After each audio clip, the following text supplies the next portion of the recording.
más bien centrada en el beneficio de sus operadores, de sus autoridades, de sus miembros, incluso muy vinculados a la corrupción, a la ineficiencia, a la ineficacia en la atención al público, en la atención de las necesidades de la población, lo que nos muestra, reitero, José Luis, una distancia muy grande, lastimosa distancia, por cierto, entre lo que el vicepresidente reivindica desde esta mirada de los pueblos andinos esencialmente, ¿no? Pero que, reitero, en términos de valores tiene pues absoluta coincidencia con cualquier otra filosofía de carácter humanista, por más occidental que ésta sea. Todos queremos diálogo, todos queremos solidaridad, todos queremos paz, todos queremos construir una cultura con estas características. Los cristianos, los hindúes, los musulmanes, todos tenemos esa coincidencia, pero una cosa es decirlo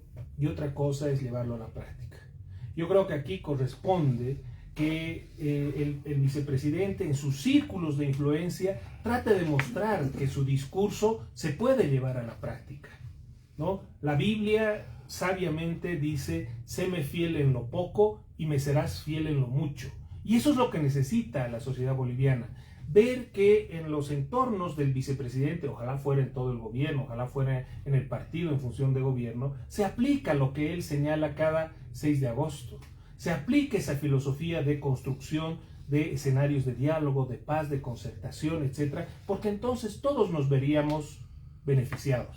Entonces creo que aquí lo que queda del discurso del señor vicepresidente es esa distancia entre lo que él proclama, lo que él reivindica, con lo que podemos muchos seguramente coincidir, más allá de las filosofías que imperen en nuestro pensamiento, pero que lastimosamente están bastante distantes de la práctica en función de gobierno como en función de acción política por parte de los operadores del movimiento al socialismo. Ya iniciando el análisis, porque creo que no ha habido mayores novedades en el análisis del señor vicepresidente, en el discurso, perdón, del señor vicepresidente, tenemos que pasar al análisis del discurso presidencial, que desde mi perspectiva tampoco ha tenido grandes aportes o elementos que nos pudieran generar algún tipo de expectativa.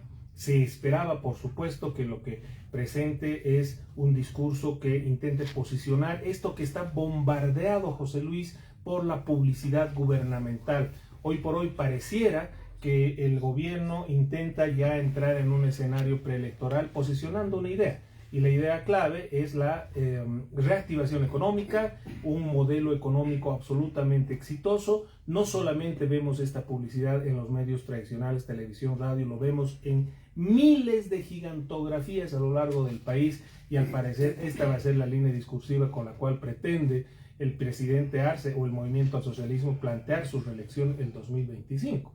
Y por lo tanto, consecuentemente, el discurso de hoy ha estado esencialmente centrado, mucho más moderado en términos políticos que los anteriores discursos. No hemos visto estas escenas escandalosas que hemos tenido que soportar los bolivianos en los últimos aniversarios del 6 de agosto. Eso es bueno reconocerlo. Y como se esperaba, ha estado centrado esencialmente en los logros económicos presentados por las cifras del señor presidente a través de los informes que le han otorgado los distintos ministerios. Ahora, si bien estas cifras son muy interesantes respecto a los años pasados, respecto a lo que podría significar los resultados y logros del modelo, aquí lo que vamos a tener que analizar hoy, José Luis y distinguida audiencia de Radio Panamericana, es si esta realidad presentada por el primer mandatario guarda relación con la que la familia boliviana, las miles, decenas de miles de familias, cientos de miles de bolivianos que nos están escuchando hoy, concuerda con esa realidad en las calles, en los mercados, en la familia, porque el presidente nos ha mostrado cifras que realmente son positivas, ¿no? Que, como él señala, vendrían a corresponder a la tercera economía de mayor crecimiento en la región, ¿no? Con niveles de disminución de empleo a prácticamente 4 de cada 10, de cada 100 bolivianos solamente no tendrían empleo, no tendrían ocupación. De cada 100, imagínense, estaríamos hablando de que el 96% de los bolivianos hoy por hoy tienen empleo, y comenzando solamente por el análisis de ese dato, José Luis, y preguntándole a las bolivianas y bolivianos cuántos parientes, miembros de nuestras familias, amigos, vecinos tenemos hoy buscando desesperadamente empleo, vamos a poder contrastar con las cifras que nos ha dado el señor presidente. Nos ha dado, por ejemplo, un dato: la inflación 1.5, la más baja de la región. Pero cuando nos ponemos a pensar cuál era el precio de la carne a principio de año o en estas mismas fechas el año pasado, por debajo o bordeando los 30 bolivianos, y hoy por encima de los 35 bolivianos, entonces inmediatamente se cae esa información. No podemos hablar de datos simplemente sin contrastarlos con la realidad que vive la familia cuando va al mercado, cuando encuentra que la carne ya no cuesta 30, subió a 35, subió a 37, subió la beterraga, subió la papa, subieron los productos. Entonces, cuando una autoridad le dice al ciudadano: no, la inflación es la más baja, es de apenas 1.5, entonces pues el ciudadano dice: bueno, ¿en qué lugar? ¿Dónde es eso? ¿Dónde hay que ir? ¿Dónde hay que ir para que yo sea parte del 96% de bolivianos que tienen empleo digno? Porque ocupación, que además es lo que más hay de ese 96%, si es que esa es la cifra, es una ocupación generada por bolivianos ante el desempleo, que crean su propio empleo, vendiendo pastillas, vendiendo hamburguesas, lavando carros, etcétera, etcétera. Una ocupación con bajos niveles de ingreso, de mala calidad, etcétera, etcétera, pero que además, en la medida de que va siendo más formal, se tiene que enfrentar con el propio Estado. Los pequeños emprendimientos inmediatamente tienen que enfrentarse a impuestos, a la alcaldía, a sedes, etcétera, etcétera, para tratar de sobrevivir y, sobre todo, generar otros empleos. Es decir, la situación de empleo no ha sido adecuadamente presentada. Es una cifra muy alentadora, muy positiva, pero que contrasta con la realidad que vive cada una de las familias bolivianas que hoy nos está escuchando, y por supuesto cada empresario, cada emprendedor que hoy está cerrando, está disminuyendo trabajadores, que no puede pagar los alquileres, etcétera, etcétera, y que vemos en nuestras ciudades capitales de departamento cómo cada vez hay más tiendas con el letrero "se alquila", cuando hace unos meses atrás, José Luis, eran negocios que estaban funcionando con muchísimo esfuerzo y que terminaron cerrando. Por lo tanto, termino con esto: la realidad no parece concuasar, no parece coincidir con esos datos positivos que nos ha dado el señor presidente. Habrá que analizarlos. No digo que todos son absolutamente cuestionables, pero lastimosamente también esta falta de institucionalidad estatal, la ausencia de credibilidad en los organismos estatales, hoy nos ponen en esta situación de tener que dudar de las cifras cuando las contrastamos con la realidad que vive cada una de las familias bolivianas que hoy nos escuchan. Muy bien, muchas gracias. Le damos a don José Luis Bedregal por este primer aporte, primer apunte, su primera participación en el programa de este fin de semana. Le damos la palabra ahora al doctor Juan del Granado para que pueda dar cuenta también de este primer punto del programa. Tiene que ver precisamente con el aniversario patrio, la situación actual de nuestro país y obviamente el análisis del mensaje tanto del vicepresidente como del presidente de nuestro país. Adelante, doctor Juan del Granado. Bueno, un saludo especial al panel que nos acompaña, a José Luis, a la radio, pero de manera especial pues a todos y cada uno de los bolivianos que nos están escuchando este 6 de agosto y que, como todos, tenemos un aire festivo. El 6 de agosto es una fecha de reafirmación nacional, es una fecha de reafirmación de las convicciones ya no solamente democráticas, sino de las convicciones patrióticas de todos los bolivianos sin excepción. Creo que es una fecha que hay que relevarla porque es una fecha en la que tenemos que reiterar nuestro compromiso con el país, nuestro compromiso con la vida democrática, nuestro compromiso con los valores más altos que se han forjado pues en estos 197 años de vida republicana e independiente. Un abrazo a todos los bolivianos por este 6 de agosto. La festividad, el ánimo patriótico, no nos pueden hacer perder de vista los grandes y enormes desafíos que nuestro país tiene todavía a 197 años de su independencia. Este es un tema que hay que reiterarlo, que hay que traerlo a colación cada 6 de agosto, porque tenemos que situar no solamente el coraje de los héroes, destacado por Choquehuanca, destacado por Arce, sino sobre todo la insuficiencia de las acciones estatales y gubernamentales en estos 197 años para al menos enfrentar, no diré resolver, pero al menos enfrentar de manera sostenida al menos 4 fallas geológicas, 4 problemas estructurales del país, de siempre, de toda su historia. En primer lugar, la pervivencia del racismo, la pervivencia de la exclusión de sectores importantísimos de nuestra sociedad por su origen indígena especialmente. Pero además el racismo no solamente es un factor de exclusión, sino que va acompañado del machismo y de la violencia, que es otro factor gravísimo de exclusión, en este caso de la mitad de la población, de las mujeres.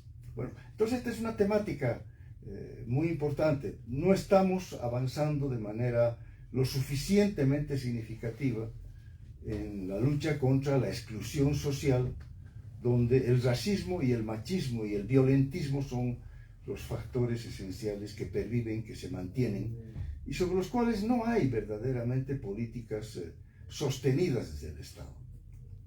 En segundo lugar, tenemos el centralismo como otro de los males centenarios del país que explican las dificultades que no podemos aún superar.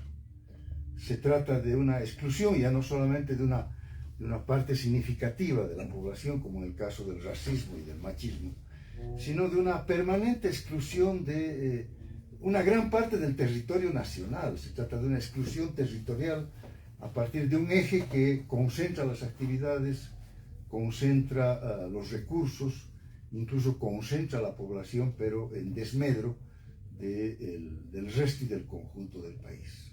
El centralismo, entonces, es otro de los factores gravísimos que sigue pesando negativamente en el país en contra de la construcción autonómica.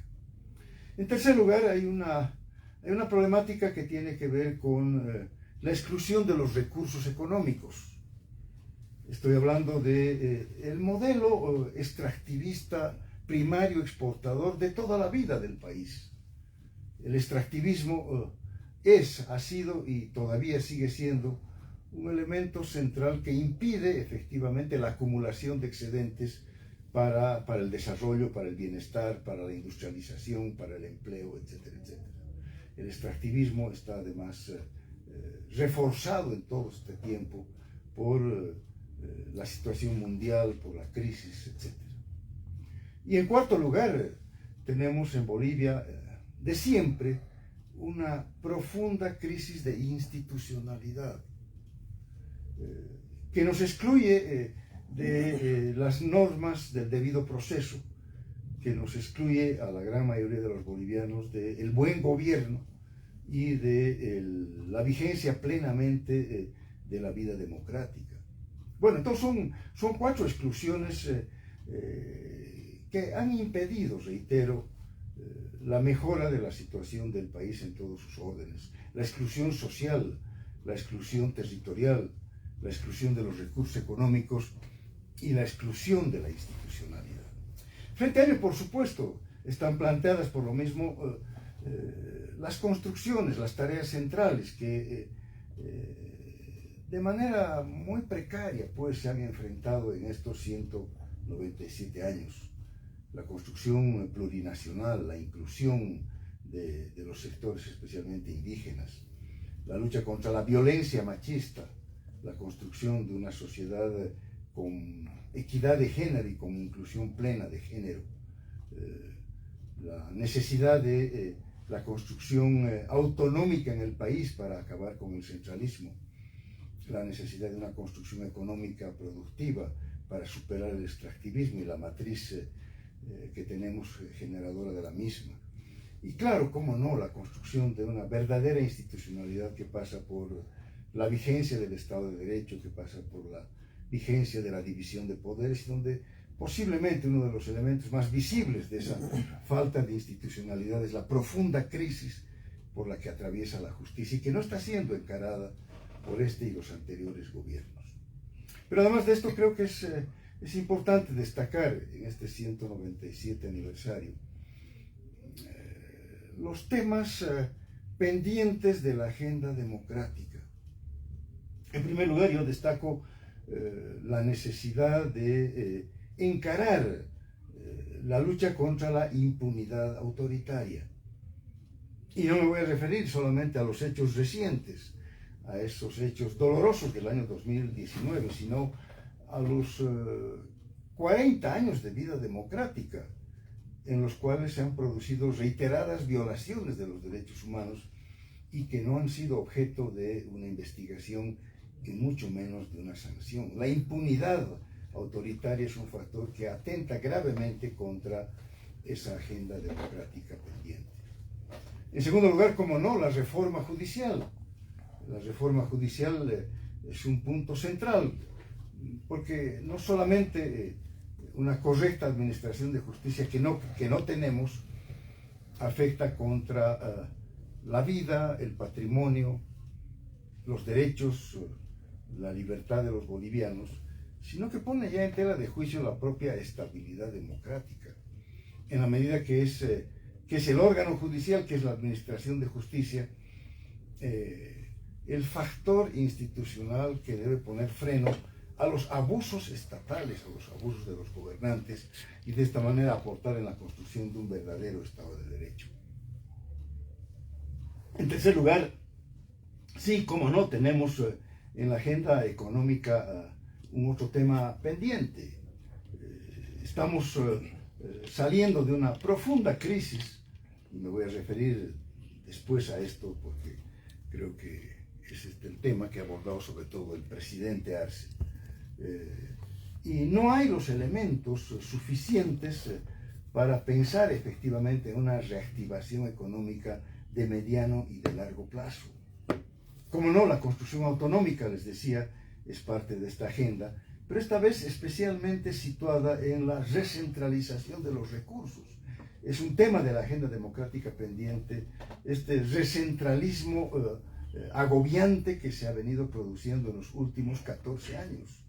Esta disminución de las facultades autonómicas. Y claro, si vamos a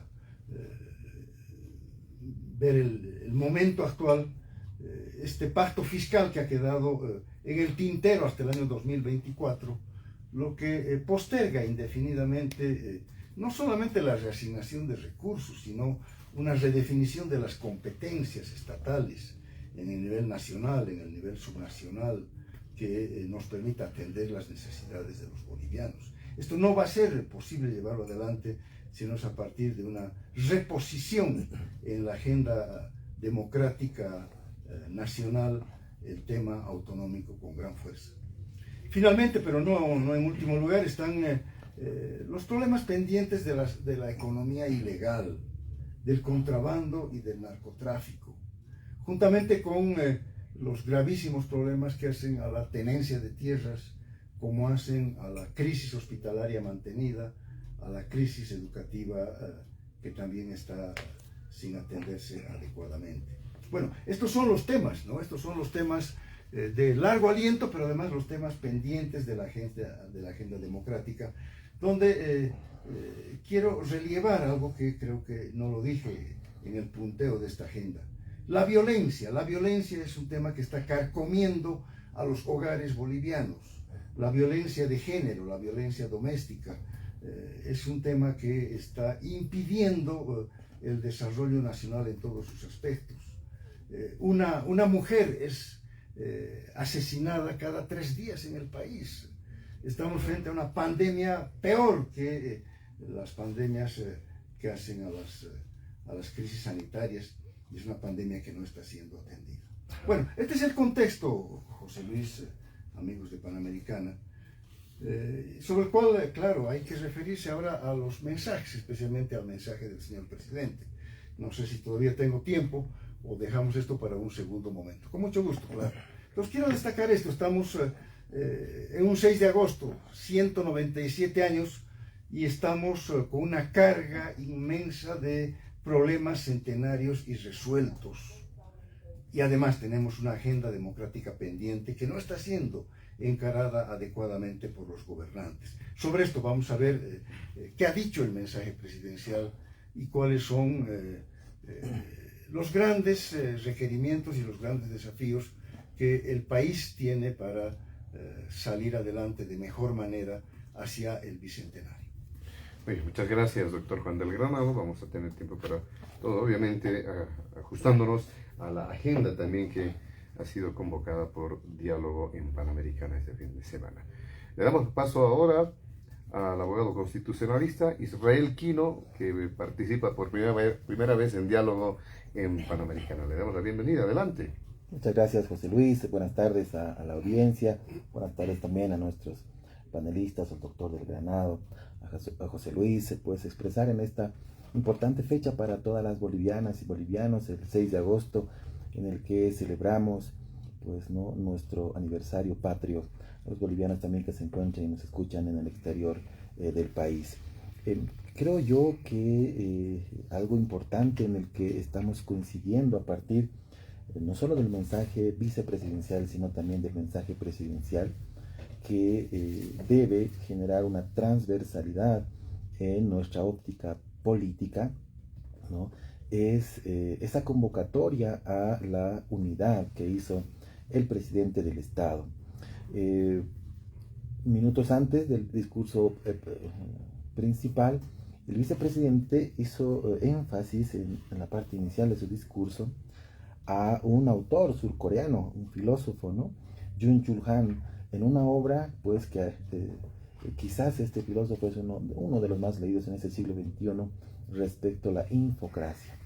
Y lo ha detallado el vicepresidente en sus palabras, pero ha hecho mención a algo que parece no ser tan relevante en tanto nuestra cotidianeidad, pero yace inclusive al cambio en las estructuras de gobierno, cuando la era digital trasciende, ¿no?, en los cambios electorales, en que lo que él le denomina como una psicopolítica digital, ¿no?, trasciende entre lo digital y la toma del poder, la forma en la que trasciende la toma del poder a partir de la era digital y los cambios democráticos, ¿no? Lo ha hecho mención el vicepresidente y seguramente eso va a generar, por supuesto, una serie de interpretaciones y comentarios al respecto a partir también de esta importante obra que publicó en abril de este año este filósofo surcoreano.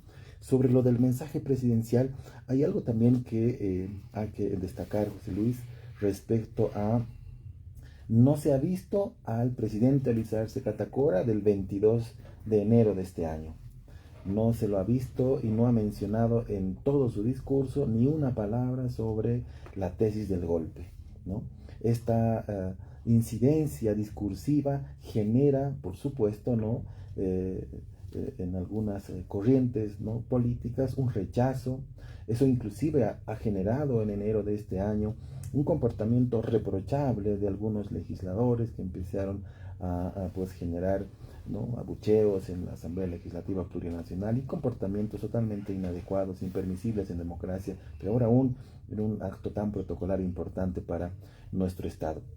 Hoy no se ha visto aquello, ¿no? Creo que eso es importante porque se reduce, ¿no?, a una mínima expresión. De pronto ya en el discurso presidencial, por su carga política, ¿no?, estos ánimos de pronto continuar, ¿no?, profundizando, ¿no?, la polarización en el país respecto a las famosas tesis tanto del golpe como del fraude emergentes desde el año 2019, producto de una crisis política en el país. Entonces creo que eso es muy importante, porque a partir también de el haber omitido, ¿no?, generar algún discurso de confrontación, contrariamente ha convocado a la unidad del pueblo boliviano, porque precisamente nos encontramos en un proceso de reconstrucción, de reactivación económica en el país. No por nada, inclusive en las cifras que ha compartido el presidente, que a veces son difíciles de entender para quienes no son economistas, ¿no? Y a veces una serie de porcentajes, números, cuando se escucha a diferentes autoridades compartir, parecen números sin sentido, sin fondo, porque la población no le entiende a los porcentajes, no le entiende a esos indicadores, ¿no? Y de pronto, interpretando aquello, ha hecho mención a un organismo internacional que depende de las Naciones Unidas, que es la Comisión Económica para América Latina y el Caribe, la CEPAL, ¿no?, indicando que, según la CEPAL, Bolivia va a ser el país que va a reducir en mayor medida la pobreza. Claro, y cuando empieza a compartir porcentajes respecto a los datos económicos, estadísticos en Bolivia, ahí de pronto hay una confusión siempre entre quienes decodifican el mensaje. Pero entre las cifras que comparte el presidente, entre las tasas de desocupación en 4.3%, muy inferior a la que se tenía del 11.6%, la pobreza extrema del 13.7% al 11% en 2021, que nuestra economía creció en el orden del 6.1%. Bueno, son los indicadores oficiales, los indicadores que el presidente del Estado los comparte, pero ¿cómo se traducen? ¿Cómo entiende la gente esos porcentajes de incremento o no? Seguro que a partir, por supuesto, también de las realidades de los incrementos de la inflación y todo aquello, la gente tiene una percepción diferente, ¿no? A raíz justamente de la crisis multidimensional que vivimos desde noviembre del 2019, tanto la crisis política, a partir de ahí la crisis sanitaria, por defecto la crisis económica y hasta la crisis democrática. Recordarán ustedes, entre órganos del Estado ni siquiera querían compatibilizar funciones y atribuciones constitucionales en ese régimen de transición. Entonces, ¿cómo estaba nuestra economía? No se sentía, no se advertía el flujo, no se advertía dinero en nuestros bolsillos. Hoy es diferente, ¿no? Cuando hay platita en el bolsillo, por decirlo en términos coloquiales, tenemos un indicador importante. Entonces nuestra economía está bien. Cuando hay dinero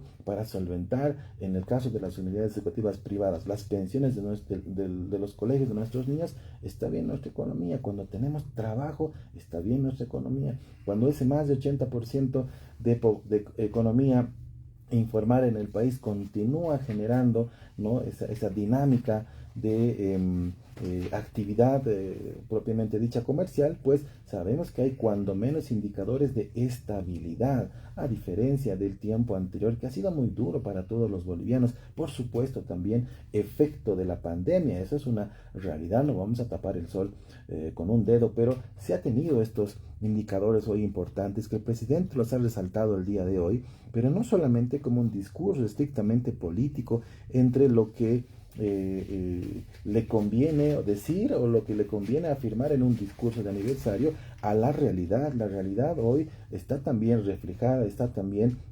refrendada por organismos internacionales, y por ello yo mencionaba inclusive la proyección de la propia CEPAL. Nosotros podemos tener una interpretación inclusive política de aquello, pero hay realidades también que hay que aceptarlas a partir de estos elementos en los cuales se comparte esa forma de destacar el modelo económico, la reducción de la inflación. Bueno, es característica en el caso del discurso presidencial siempre hablar de economía. Efecto también de un gobierno de las vacunas, porque hay que admitir la reducción de la tasa, ¿no?, de mortalidad respecto el efecto pandémico en nuestra población se ha reducido de una manera importante, y esto gracias también a haber garantizado vacunas para la población en virtud del efecto tan duro que tuvimos en ese tiempo. Yo creo que en términos generales, a partir de ese discurso que hemos escuchado el día de hoy del presidente del Estado nos convoca a esa unidad. Habrá que interpretar seguramente desde los actores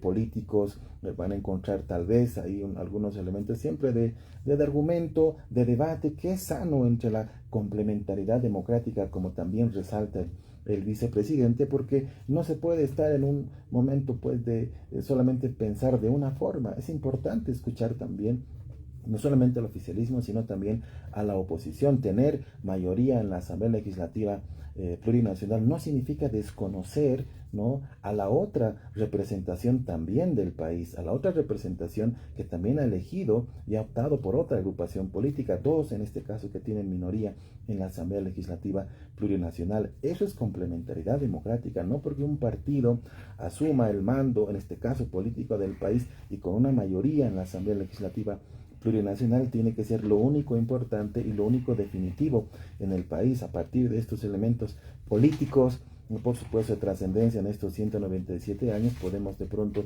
resaltar aquello. Ya no hubo ese discurso de confrontación, contrariamente a un discurso de unidad, los indicadores económicos que son características del presidente del Estado. Por supuesto, él es economista, es el ministro de Economía también en los casi 14 años de gobierno del expresidente Evo Morales, muy particular aquello. La mención importante de la contención al efecto pandémico. Hoy en quinta ola podemos hacer una entrevista sin barbijos, José Luis, eso es muy importante. Habrá que recordar, en otro momento en Bolivia ni siquiera podíamos salir de nuestras casas porque no había forma de combatir a una primera ola. Entonces creo que hay cambios importantes, son 197 años, habrá que apostar por la unidad, ya no la confrontación ni la polarización en Bolivia. Muy bien, muchas gracias, le damos a don Israel Quiro.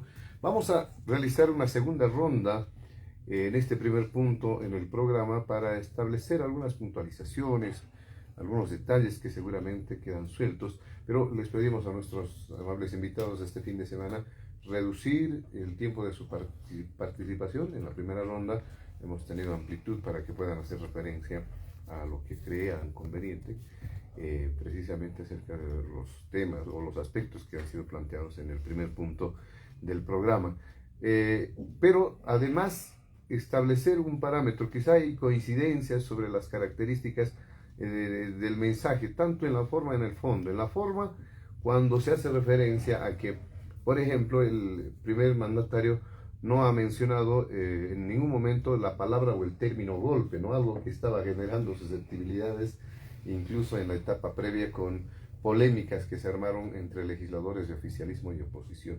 Quizá en el tema de fondo puedan existir algunos cuestionamientos cuando se hace referencia fundamentalmente a estos datos o indicadores económicos bastante auspiciosos para el país, así se tendría que entender. Bueno, vamos a empezar nuevamente ahora con don José Luis Bedregal. Bueno, creo que hay un ajuste de estrategia, José Luis, hay un ajuste de estrategia con miras ya a un periodo preelectoral donde, por supuesto, el presidente no puede seguir siendo tan confrontador, más aún tomando en cuenta la situación interna de su instrumento político como es el movimiento al socialismo. Hay, por supuesto, tensiones que todos las conocemos y el presidente necesita hacer ciertos ajustes discursivos para ir sumando nuevos actores que respalden su gobierno y las proyecciones políticas que pueda o no tener, ya sea para mantener su estabilidad hasta el fin de este primer mandato o de este mandato, o la proyección que él y su entorno le quieran dar al liderazgo político de Luis Arce. Y eso lo estamos viendo en este discurso que, como bien ha señalado Israel y tú lo reafirmas, pues ha tenido la ausencia de matices que marcaban la confrontación más dura que la que hemos presenciado en el discurso de este 6 de agosto. Yo vuelvo al tema económico porque efectivamente, como ha señalado el presidente, la principal preocupación de los bolivianos es la economía, es el empleo. Incluso las familias masistas, por supuesto, tienen muchos miembros en su entorno buscando empleo de manera desesperada, y ojalá empleo digno, porque si bien vender pastillas, Kleenex en las calles es digno para poder llevar el sustento a la familia, no es el empleo que quiere una sociedad. Queremos empleos con seguridad social, con aguinaldos, etcétera, etcétera, con estabilidad, y ese es el empleo que tiene que impulsar el gobierno a través de sus políticas, no solamente la ocupación de las personas que difícilmente en muchos casos logran llenar la olla para el día a día, ¿no? Por ejemplo, nos ha señalado que se ha llegado a metas muy altas en cobros impositivos. Sin embargo, esto no se refleja en los recursos que se entregan por coparticipación tributaria a los gobiernos subnacionales. Todas las gobernaciones y alcaldías hoy reciben mucho menos que hace unos años atrás. Por lo tanto, ¿dónde está la correlación con la información que nos ha dado el señor presidente? Nos preguntamos, ¿no? ¿Apunta el gobierno a la reactivación económica? Claro que sí, pero lastimosamente se mantiene, se respaldan acciones que van en contra de esa reactivación, ¿no? Por ejemplo, los bloqueos, el contrabando que está asfixiando a nuestra pequeña, mediana industria que con esfuerzo sobreviven, y vemos cómo los productos de los hermanos países vecinos están inundándolos, ya no solo el mercado informal, sino incluso los supermercados en las principales capitales urbanas, ¿no? El tema de los sectores que no pagan impuestos. ¿Hasta cuándo vamos a seguir con esta realidad? No hay suficiente apoyo a los emprendedores. Aunque nos han mostrado cifras de créditos entregados a determinados sectores, lastimosamente son insuficientes, pues los empresarios, los emprendedores nuevos no reciben apoyo y están generando su propio empleo, y muchas veces generan 2, 3 empleos adicionales con mucho esfuerzo. El empresariado pequeño, mediano y grande no está siendo respaldado, al contrario, está siendo asfixiado muchas veces. Qué difícil es hacer empresa en Bolivia, y no porque defendamos a los empresarios, sino porque necesitamos empleo para nuestros hermanos, primos, tíos, vecinos, y quienes generan empleo no son las empresas públicas, es el sector privado, y eso lo tiene que tener claro de una vez por todas el ex ministro de Economía y actual presidente del Estado y todo su gobierno. El Estado es incapaz, y así se ha demostrado a lo largo de la historia contemporánea con los sistemas capitalistas, socialistas, etc. El Estado no tiene capacidad de generación de empleo. Por lo tanto, lo que tiene que hacer es impulsar, es motivar, es generar las condiciones para que el sector privado se desarrolle y a su vez genere empleos dignos en el marco de la normativa vigente en nuestro país. Y queda claro que el gobierno, por lo que nos ha dicho el señor presidente, va a seguir expandiendo el gasto público en empresas estatales improductivas, que no generan, porque ya lo hemos visto en casi absolutamente todas ellas, no generan impactos de desarrollo en las regiones. Miremos el ingenio azucarero de San Buenaventura, veamos molinos, veamos empresas de vidrio, veamos empresas de todo tipo, puede haber excepciones que confirman esta regla, pero que no generan ni impacto de desarrollo en las regiones, ni generan un desarrollo propiamente en la capacidad productiva de nuestro país. La deuda total, José Luis, de nuestro país ha llegado a 26.000 millones de dólares. Esta es una cifra récord. Es una cifra récord. Los estudios indican que con esta deuda, actualmente cada boliviano que nace con una deuda de $2.200 al momento de su nacimiento. Recuerdo que en épocas de la dictadura, Juan lo debe recordar muy bien, o en los primeros años de reconquista de la democracia, decíamos que la deuda que existía la iban a tener que pagar nuestros hijos. Lastimosamente hoy vamos a tener que decir que esta deuda la van a tener que pagar nuestros hijos, nuestros nietos y nuestros bisnietos, porque es una deuda que nunca había alcanzado estos niveles, 26.000 millones de dólares. Al 2021 la deuda interna superó los 13.500 millones de dólares. Y esta es una bomba de tiempo.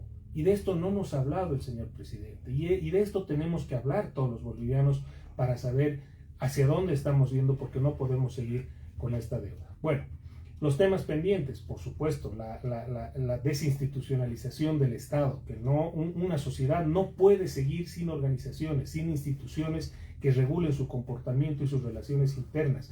Hoy nadie cree en la Contraloría, nadie cree en la Defensoría del Pueblo, nadie cree en el INE, no creen en impuestos, no creen en la aduana, no creemos en la policía, no creemos en la justicia.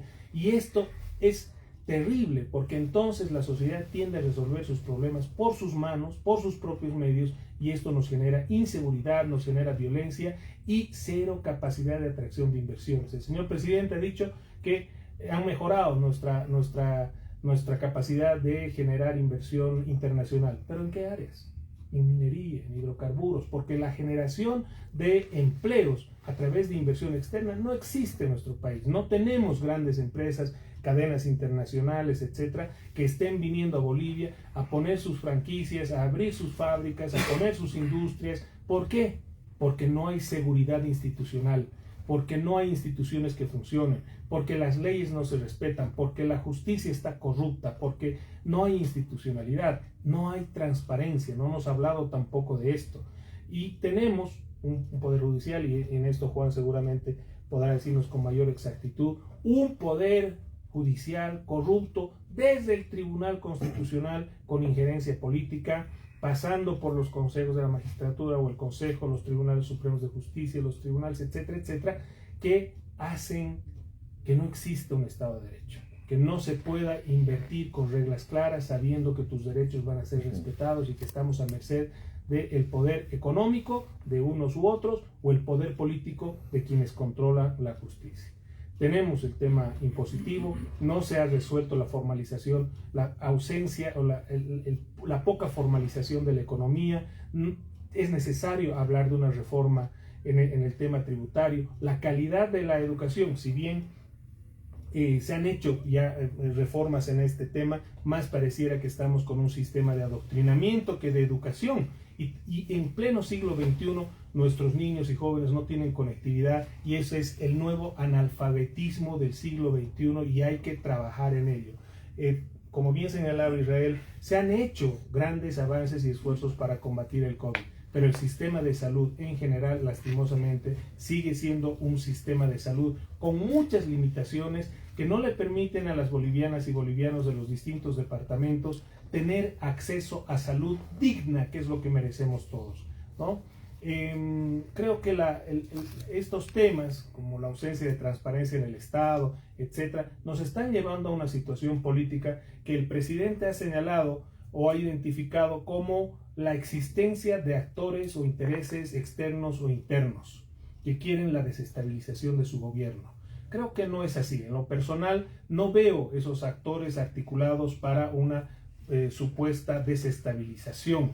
Lo que sí vemos es una represión a veces descontrolada, que se les va de las manos, que no corresponde a un Estado de Derecho, que no corresponde al respeto a la Constitución y las leyes, pero que están ahí y que no pueden seguir existiendo en un Estado democrático. ¿Cuáles son los elementos o los factores que están generando esta desestabilización? Tenemos un punto en la agenda donde los vamos a señalar, pero creo que aquí lo que hay es descontento en sectores además vinculados al propio movimiento al socialismo, sectores populares como campesinos, mineros, etcétera, sectores de trabajadores como los médicos o sectores sociales como los enfermos de cáncer, etcétera, que están reclamando cosas justas. Aquí no creo que alguien pueda señalar que hay una articulación de la oposición en afanes desestabilizadores, porque hay que decirlo con crudeza. En este momento en Bolivia no hay una oposición articulada, no existe una oposición que siquiera coordine, que pudiera generar cualquier elemento de desestabilización contra el gobierno, y mucho menos elementos externos que estuvieran presentes en el país para desestabilizar el gobierno del presidente Arce. Muy bien, muchas gracias, don José Luis Rodríguez. Concluyendo el primer punto, rápidamente le damos la palabra al doctor Juan del Granado para hacer lo mismo, concluir este primer punto, por favor, con los tiempos breves. He hablado en la primera intervención de los grandes problemas del país que no hemos logrado todavía encarar positivamente en estos 197 años. Y he destacado también una agenda democrática pendiente que no está siendo atendida por los gobiernos, en este caso por el gobierno del presidente Arce. Bueno, este es el telón de fondo. Ahora veamos el discurso presidencial o el mensaje presidencial. Han sido 55 minutos en los cuales el presidente Arce ha tenido el cuidado, ha tenido la inteligencia de no retomar ese discurso polarizador y provocador exactamente del año pasado. El 6 de agosto del año pasado se armó un escándalo pues en el Parlamento, porque a cada momento el presidente Arce se refería al golpe de Estado, se refería al gobierno de facto, y claro, eso motivó pues la reacción de los parlamentarios opositores. Bueno, por suerte el presidente ha sido ahora prudente, ¿no? Esto hay que saludarlo. El término más duro respecto al gobierno de transición ha sido gobierno de ruptura constitucional, ¿no? Está bien, es un avance, es una señal que hay que asumirla positivamente. No ha repetido en ese orden el presidente Arce el error del año pasado, esa política o ese lenguaje confrontacional que le hace un enorme daño pues a la vida democrática, ¿no? Se ha referido el presidente, yo diría de manera adecuada, relativamente objetiva, a los avances que se han producido. Se ha destacado el avance, por ejemplo, en la vacunación, aunque ha tenido el presidente Arce que corregir sus afirmaciones del 6 de agosto del año pasado. El 6 de agosto del año pasado el presidente nos dijo que en diciembre iba a alcanzarse el 90% de la vacunación. Bueno, hoy día nos ha dicho que solamente se ha llegado un año después al 73%. Pero claro, hay un avance, sí, eso ha permitido la normalización de las actividades productivas, eso ha permitido niveles de reactivación interesantes. Se han incrementado los precios internacionales de las materias primas, especialmente del gas y de los minerales. Esto ha posibilitado una mantención de cierto margen adecuado de inversión pública. Claro, se ha hablado de 5.000 millones el 6 de agosto del año pasado y en la práctica solamente se han invertido 2.000 y tantos, ¿no? O sea, menos del 50%. Ha hecho referencia el presidente al crecimiento del PIB en un 6,1%. Pero claro, eso es mucho menos todavía que la caída del 8,7% que se produjo durante la crisis de la pandemia. Se ha descendido efectivamente en las tasas de desempleo. Hay una tasa de desempleo menor que en este momento está por debajo del 5%. Hay un crecimiento de los depósitos y de los créditos, es otro elemento que ha destacado. Bueno, son elementos que sí responden a la realidad, pero el presidente ha olvidado decir cuáles son los riesgos terribles que tiene la economía, la reactivación económica y por tanto la vida material de los bolivianos. En primer lugar, no se ha referido al déficit fiscal. Tenemos un déficit fiscal del 9,2% del PIB. Eso significa más de 4.000 millones de dólares, ¿no? Es un déficit enorme, un déficit fiscal, como les digo, del 9,2%, al cual no se ha referido el presidente. Y ese déficit fiscal está pues cabalmente alimentado por el gasto público, por 500.000 de funcionarios públicos, por estas empresas improductivas, por la burocracia. No se ha referido el presidente al crecimiento peligrosísimo de la deuda pública. En primer lugar, de la deuda interna. Es un crecimiento que ha sobrepasado o está muy cercano a los 20.000 millones de dólares de deuda pública interna, que se suma a los 12.000, 13.000 millones de deuda pública externa. Y esa deuda pública está afectando de manera sustancial a la propia estabilidad económica. No se ha referido el presidente a las pérdidas constantes de las reservas internacionales, a la disminución de las reservas. El año pasado teníamos 2.386 millones de dólares, estoy hablando de reservas líquidas. Hoy día tenemos solamente 1.383. O sea que se ha perdido cerca de 1.000 millones de reservas internacionales que no se están reponiendo. Es muy grave, pero el presidente no ha hecho mención a esta situación terrible en la disminución de la producción de gas. En la disminución de la producción de gas por un lado y en el incremento de los precios de la compra de combustibles en el exterior. Esto nos hace un hueco terrible. Miren, este año a julio del año 2022, lo que tenemos es un un costo de 1.770 millones de dólares en la compra de combustibles al exterior. Y tenemos una exportación de gases de solamente 1.428 millones, o sea que tenemos ahí un déficit con motivo de la compra y de la venta de hidrocarburos de casi 350 millones de dólares. Lo que hace pues irresoluble el déficit fiscal, ¿no? Que hace vulnerable absolutamente las reservas internacionales y lo que convierte a la estabilidad económica en una cuestión absolutamente precaria, sin posibilidades reales de reactivación económica y productiva, porque el gobierno sigue confiando en la reactivación económica a partir de la inversión pública, haciendo caso omiso a la urgencia de acuerdos público-privados para una reactivación económica integral. Bueno,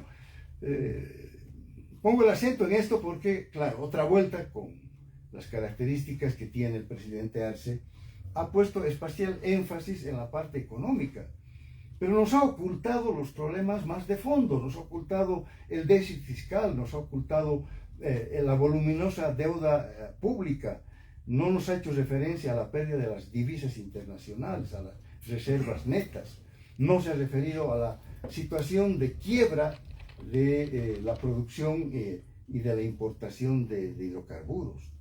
Pero además, el presidente ha omitido temas que no necesariamente tienen que estar en un informe de gestión, sino en un mensaje. ¿Cómo el presidente no se va a referir en un mensaje presidencial del 6 de agosto a la grave situación que vive la institucionalidad nacional? No podemos elegir esta institucionalidad fallida que tenemos en el país, originada en las visiones autoritarias gubernamentales. Es incapaz de elegir a un defensor del pueblo, es incapaz de elegir a un contralor. Esta es la democracia de los interinatos, ¿no? No existe esto para el presidente, ¿no? Para no hablar, aunque José Luis Pedregal me lo está pidiendo, para no hablar mucho de la justicia. No, pues, para el presidente no hay crisis, o sea, para el presidente la justicia está perfecta. Creo que Choquehuanca hizo una referencia, pero una referencia conceptual abstracta, ¿no? No, en este momento uno de los problemas fundamentales que tiene el país es una justicia al revés, una justicia que está de cabeza, una justicia que libera a los culpables para que sigan delinquiendo y una justicia que persigue a los inocentes. O sea, esta justicia que garantiza la impunidad de los poderosos y se convierte en un mecanismo por excelencia de persecución política de la disidencia, ¿no? No hay tal crisis judicial en el país, como no hay ninguna crisis institucional. Es grave, pero el presidente no se ha enterado, parece, de que tenemos la pandemia de los feminicidios y de la violencia. No, se requiere un gobierno mínimamente responsable frente a tantas muertes, a tantos feminicidios. A mitad de año debería plantear declaratoria de emergencia nacional, como la propia ley 348 lo prevé. Necesitamos, presidente, para hablarle a él, necesitamos una declaratoria de emergencia nacional para poner más recursos, para poner una coordinación interinstitucional adecuada, para optimizar los mecanismos gubernamentales, policiales y estatales, para frenar los feminicidios, para frenar el asesinato de nuestras mujeres, de nuestras niñas, en fin, ¿no? Bueno, para el presidente tampoco no existe el narcotráfico, ¿no? Este narcotráfico que ya tiene formas mafiosas de actuación pública. Ya no solamente es el contrabando, en fin, el comercio, el negocio de la cocaína, sino los asesinatos, ¿no? En el oriente se está matando gente con motivo del narcotráfico, se han asesinado a 3 policías. Y en un mensaje del 6 de agosto el presidente no se refiere a esto. No hay crisis ambiental según el presidente, no es así. Choquehuanca se ha referido a la debacle del capitalismo mundial y se ha olvidado decirnos que su gobierno contribuye a esa debacle, pues, porque está quemando los bosques, está quemando nuestras reservas naturales, está contaminando nuestros ríos con el extractivismo minero. En fin, bueno, entonces al medio de esto, claro, estamos en un país a 197 años de su independencia, sin conflictos. Resulta que no hay conflictos, ¿no? El censo sigue siendo un capricho de un departamento y no es una gran necesidad del país. No nos ha explicado el presidente, pudiendo hacerlo, por lo menos por qué se ha postergado el censo hasta el año 2024, qué es lo que hicieron mal. Eso lo vamos a abordar en un momento más. Bueno, entonces, quiero destacar estos elementos ahí. Qué bueno que no hayas repetido el bochorno del 6 de agosto del año pasado con esta barbaridad, pues que es la referencia permanentemente al golpe, al gobierno de facto y a estos taparrabos que se pone el MAS, ¿no?, para cubrir sus desnudeces políticas. Ahora, sin embargo, y con esto concluyo, José Luis, han habido algunas repeticiones que no hay que dejarlas pasar, tratándose de un mensaje presidencial, ¿no? El presidente ha repetido varias referencias que ya fueron realizadas el año pasado, el 6 de agosto. Yo he recogido el mensaje presidencial del año pasado. Estoy mostrándoles aquí en el panel la publicación oficial del Ministerio de Comunicaciones del mensaje del año pasado del presidente.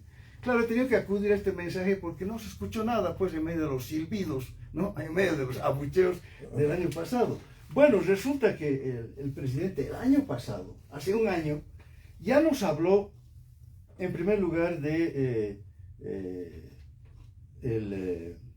la reactivación económica en términos de políticas como la disminución del IVA. Ya nos habló del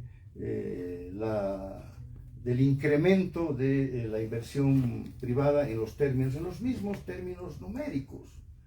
Nos ha hablado del aumento y a los incentivos a la producción, repitiéndonos datos como el fideicomiso de los 2.000 millones de bolivianos que nos anunció en el año pasado. O sea, ¿cuánto se ha invertido de esos 2.000 bolivianos? ¿Cuántos efectivamente han llegado a las regiones? Nos ha hablado de la sustitución de importaciones. Nos ha hablado nuevamente de la industrialización de los recursos naturales y nos sigue hablando de proyectos sin ningún aterrizaje real en esos casos. Hoy día nos ha dicho que sigue en proyecto la industria química básica, que sigue en proyecto la industrialización de camélidos, la fundición de concentrados, la industria de cárnidos, las plantas piscícolas. La planta de diésel sigue siendo un proyecto anunciado hace un año atrás. O sea que, y ahora sí concluyo, resulta que en un año podemos sacar la conclusión de que el modelo del presidente Arce está estancado. Todo sigue siendo proyectos, no hay avances. Los avances son muy pequeños. Claro, tienen que ver con la mejora de la situación económica, pero olvidando que hay riesgos inminentes que pueden echar por la borda todo aquello, ¿no? Bueno, entonces, la repetición de lo que ya nos dijo el 6 de agosto el presidente da cuenta del estancamiento de su propuesta económica, que frente a los riesgos nacionales e internacionales pueden augurar un panorama muy difícil y muy complejo hacia adelante. Muy bien, muchas gracias, doctor Juan del Granado. ¿Qué dice don Israel Quino para cerrar este primer punto del programa? Muchas gracias, José Luis. Las variables constantes de déficit, deuda pública, interna, externa, son y van a ser una constante, han sido una constante desde la reconquista de la democracia, por solamente poner un periodo hace 40 años. Entonces no se lo va a resolver ni en este gobierno ni en el siguiente gobierno. 40 años estamos hablando de lo mismo. Entonces, estos elementos que tienen que ver justamente con algo tan delicado que es nuestra estabilidad económica, pues van a existir siempre. Y un año de pronto, desde que toma el mando el presidente Luis Arce Catacora, que recibe, como decía él, ¿no?, prácticamente en un momento tan delicado respecto a la pandemia, la crisis económica, pues tampoco se puede cambiar el país en un año, ¿no?, en términos económicos o generar la efectividad de los proyectos que se hayan anunciado con anterioridad, porque estamos en eso, en un proceso de reactivación y reconstrucción económica. No es que en un año se puede generar la panacea de la economía en la región y vayamos a salir de pues nuestra realidad con las características que tenemos. Sin embargo, lo que me llamó mucho la atención fue cuando el presidente Luis Arce Catacora menciona que existen intereses internos y externos para desestabilizar su gobierno, ¿no? Y por supuesto, cuando uno advierte que existen todavía posiciones, por supuesto, de carácter político que también reflejan, ¿no?, intereses particulares, ya sean corporativos, sean intereses partidarios o de otra índole, pues existe un riesgo latente.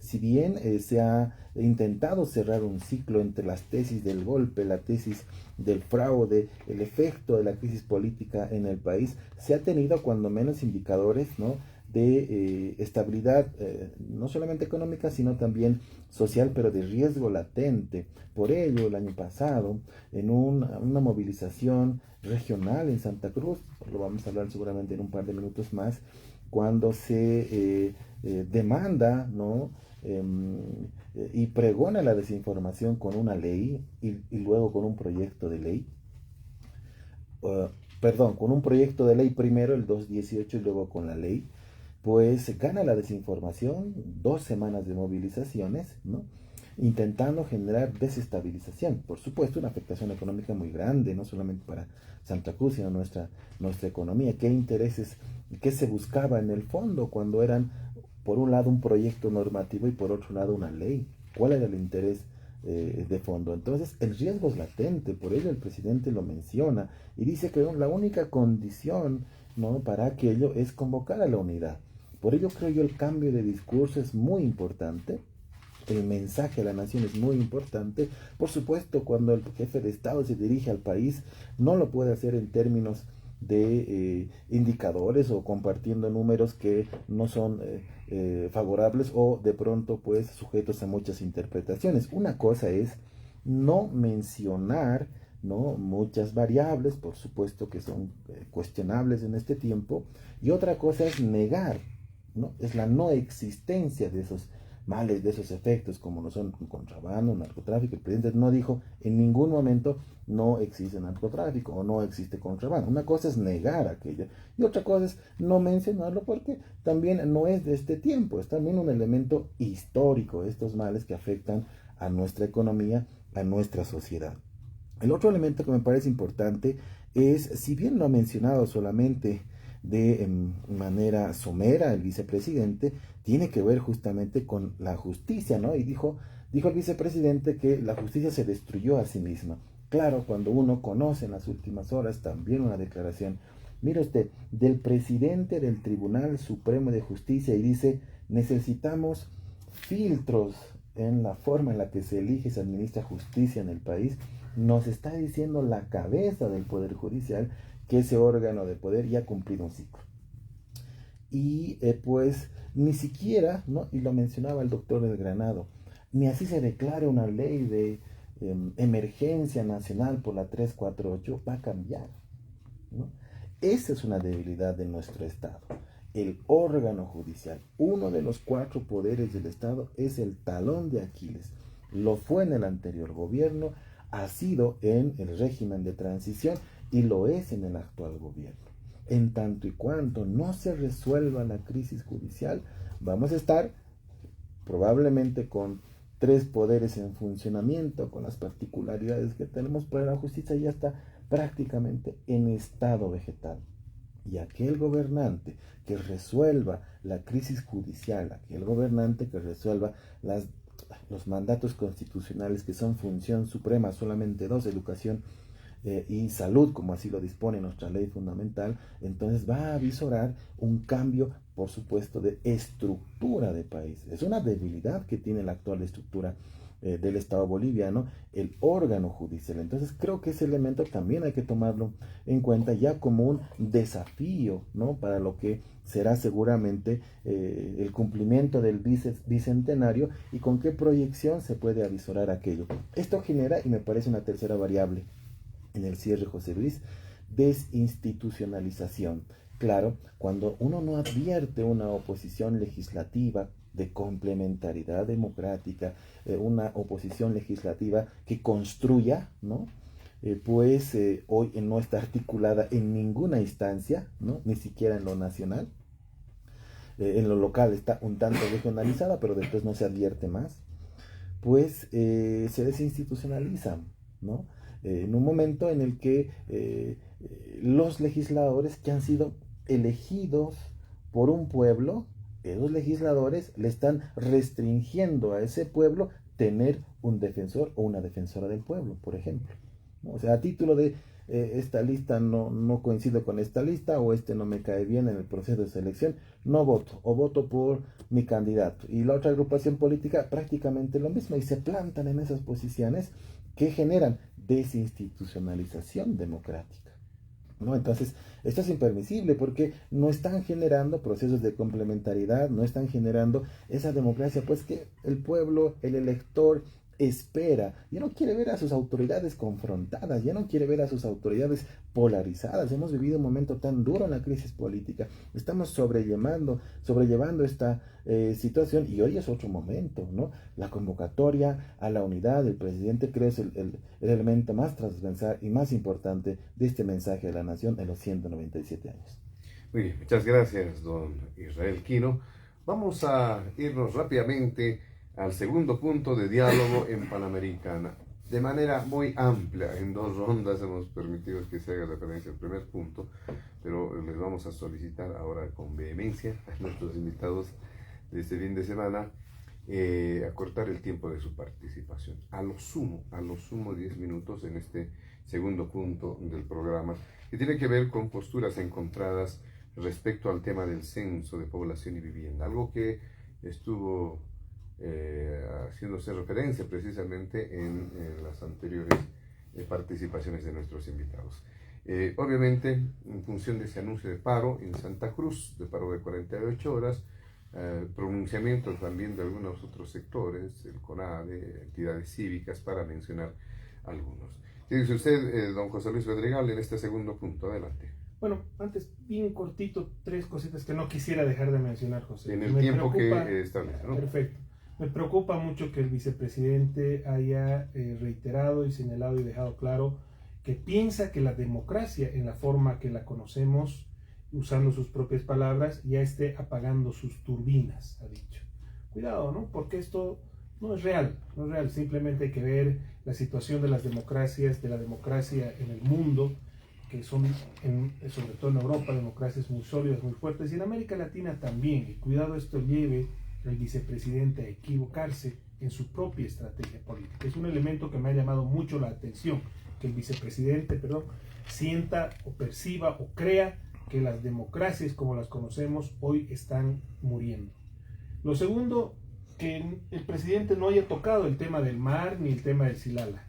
Esto al parecer nos muestra que no existe avance con la administración de Boric para hablar, para poner en la mesa este tema que es trascendental también para el desarrollo económico de los bolivianos. Y es una pena, después de tanta celebración por parte de los acólitos del movimiento al socialismo ante la ascensión de Boric, al parecer no hay mayores resultados. Y lo mismo en el tema del Silala, no nos ha dicho nada, y eso también llama profundamente la atención. Y finalmente, no pueden haber datos que no se reflejen en la realidad. La estadística tiene que reflejar la realidad que las familias bolivianas en su día a día perciben en la calle, en el mercado.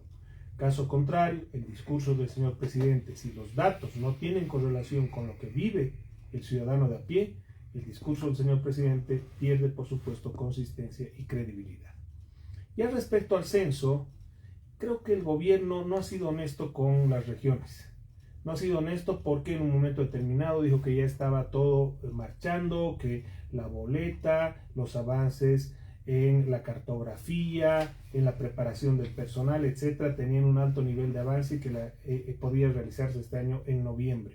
Y no ha sido así, y ahora resulta que apenas estamos con el 30% de avance. Y hoy no está siendo claro con los criterios de postergación hasta el 2024. Estos criterios hasta ahora son estrictamente políticos y no se han expresado en elementos técnicos, y esto no es correcto.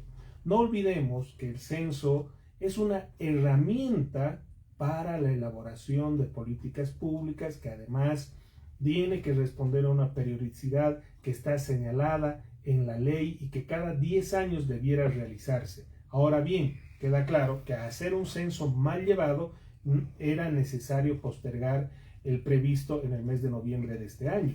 Pero la gran disconformidad en las regiones es que se postergue tanto sin la justificación, porque ahora se señala que va a ser el 2024, sin la justificación técnica que se requiere para poder aceptar esta nueva ruta crítica, esta nueva agenda, estas fechas que deberían estar muy claras para la institucionalidad y la opinión pública.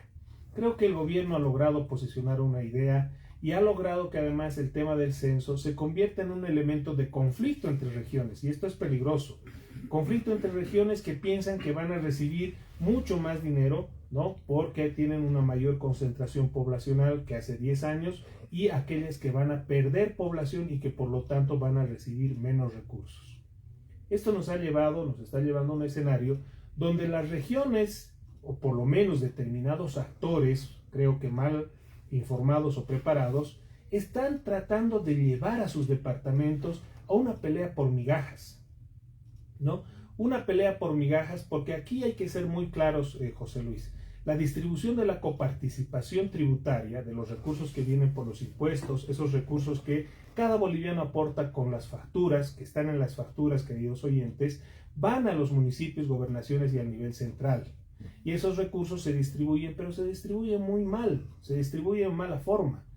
El 86% de esos recursos se van a la administración del nivel central. 86 bolivianos de cada 100 que aportamos cuando pagamos impuestos en nuestras facturas o cuando vamos a las entidades tributarias y pagamos nuestros impuestos, 86 lo administra el nivel central, se administra en la Plaza Murillo, la chequera está ahí. E imagínense, apenas el 3% lo administran las gobernaciones de los 9 departamentos, el 3%. Y las alcaldías apenas van a administrar un 6%, universidades 2%, la justicia 1%.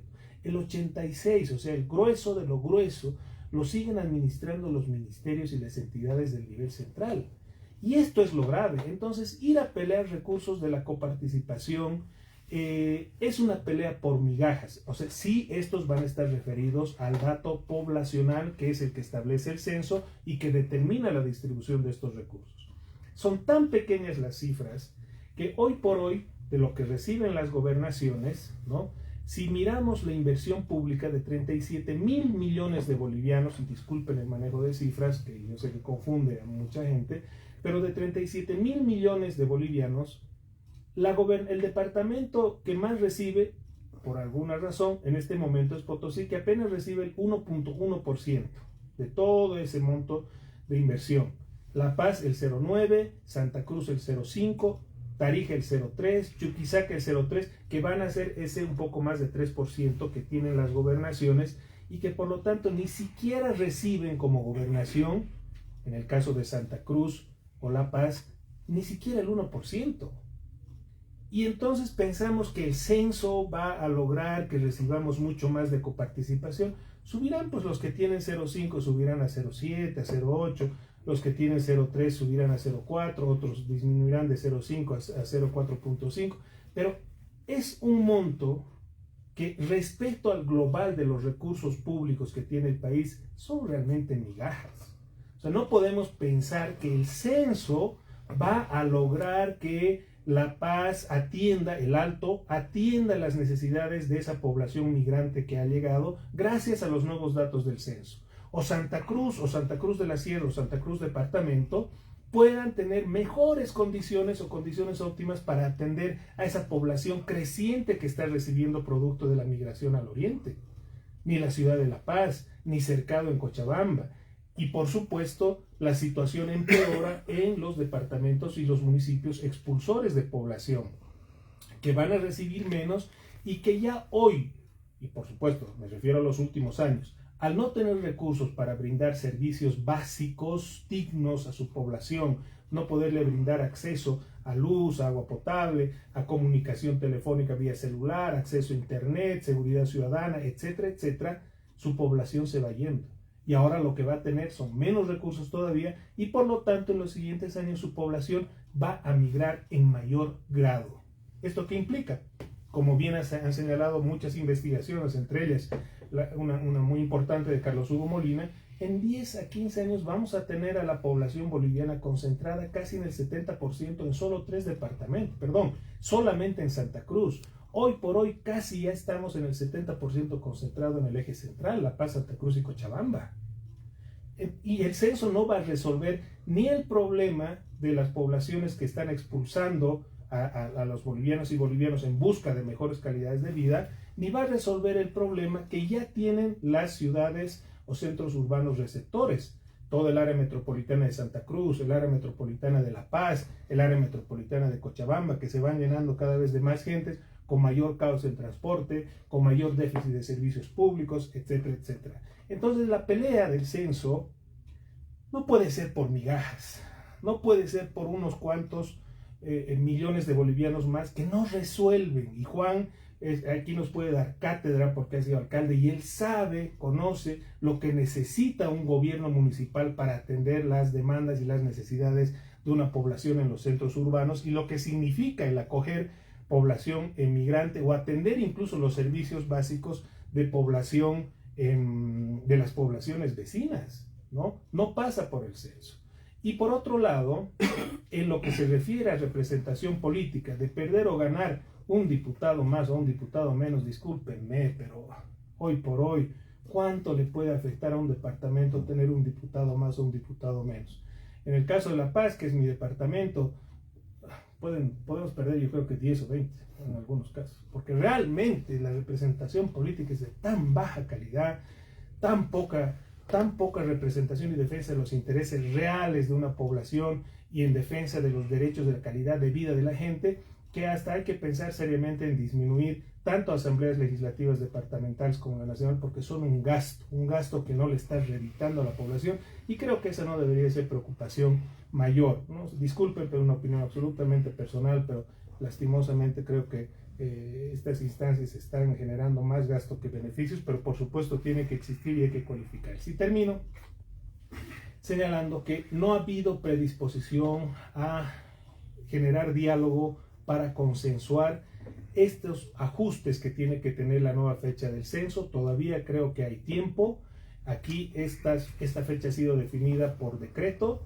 Un decreto el gobierno puede modificarlo muy fácilmente, no son decisiones tomadas por el Consejo Nacional de Autonomías porque no le competen.